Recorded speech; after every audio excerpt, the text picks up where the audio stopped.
We're living in very scary political times. A lot of my friends are turning to astrology to cope. You laugh, but I think astrology is a really useful tool for people who don't have personal agency. Let me explain. You never see finance bros checking their horoscopes. It's never high-powered corporate lawyers Googling astrological compatibility.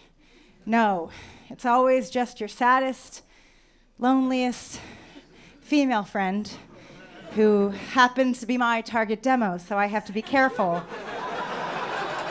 with this joke. It's always your saddest, loneliest female friend who has her own page on Etsy where she knits scarves for cats. She's nodding. Being like, everything's crazy because Mercury's in retrograde. And you're like, okay, Carla, or maybe it's because you didn't vote.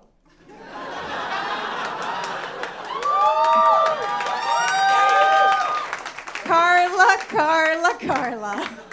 Maybe it's because you listened to Susan Sarandon and you didn't f***ing vote. Please vote, everybody. I know that I sound like I'm standing on a soapbox when I say please vote, but we'll all be on soapboxes when sea levels rise. We have a very scary election coming up. Could be our last. On the bright side, we've got a lot of really cool, diverse Democratic candidates. I wrote this 3 months ago.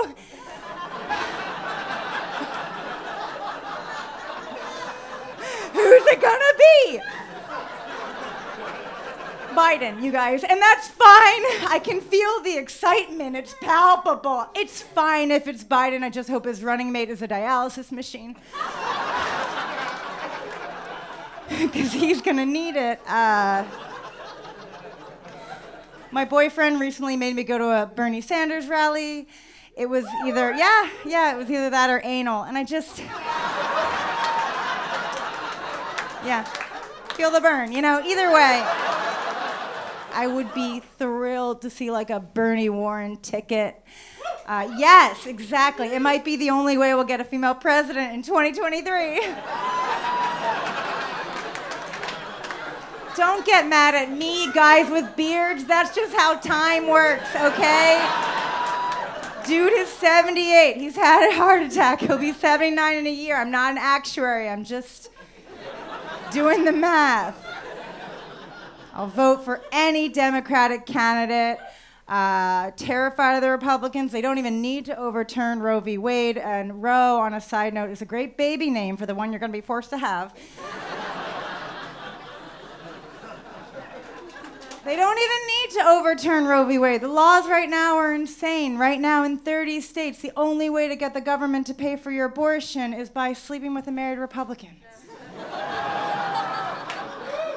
It's not fake news. You might not even want an abortion, but if you sleep with a married Republican, watch your drink, mistress, because he's going to make sure you get it. I can tell you guys are a little sensitive when it comes to abortion. We all are. We all have different ideas about when life begins. My personal belief is that life begins at 40.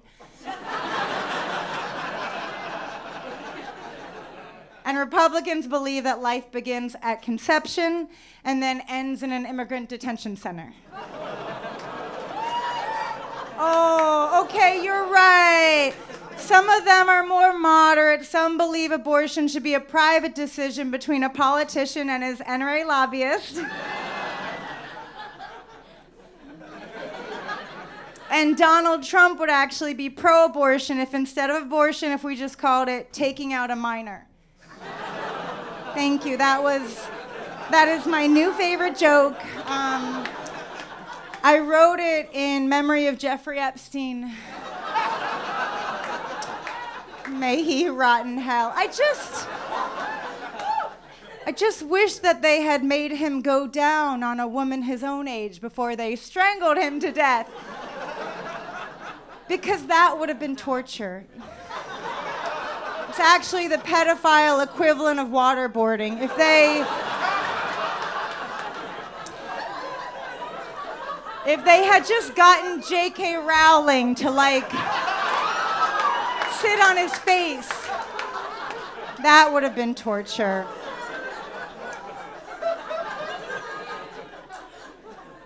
Actually, I recently learned that J.K. Rowling is a decade younger than Epstein. She just looks his age because she's transphobic. And according to her Twitter feed, and hating people for no reason just gives you wrinkles. So watch out, ladies. The Republican war on women's bodies is personal for me. It's not because I'm a woman. It's actually because I'm in my mid-30s. So as you can imagine, a lot of my friends are having miscarriages. Because they're cool. You know what I mean? It's like, girls have kids. That's easy. Women miscarry. You guys are so scared. You're so scared. What you all need to realize is that everybody miscarries. That's a children's book that hasn't been written yet. Everybody miscarries. We just don't know about it because nobody talks about it. But while we're not talking about it, they're legislating it. Right now in Indiana, there is a law, HB 1337, to require women who miscarry to have to bury the goop. There's no word for the byproducts of conception, so let's all just call it Gwyneth Paltrow's website. It's hard for female comics to talk about our periods on stage, let alone one with an elbow. A gasp, some weird faces, cool, fine, you don't have to laugh at that. That was actually the worst joke I ever wrote. It was funny for about 3 months, and then it died. But I'm not gonna bury that joke, Mike Pence. I'm gonna keep telling that creepy little corpse of a joke. Thank you. Making everyone uncomfortable so men like Mike Pence never feel comfortable legislating us. Thank you guys so much. Have a good night.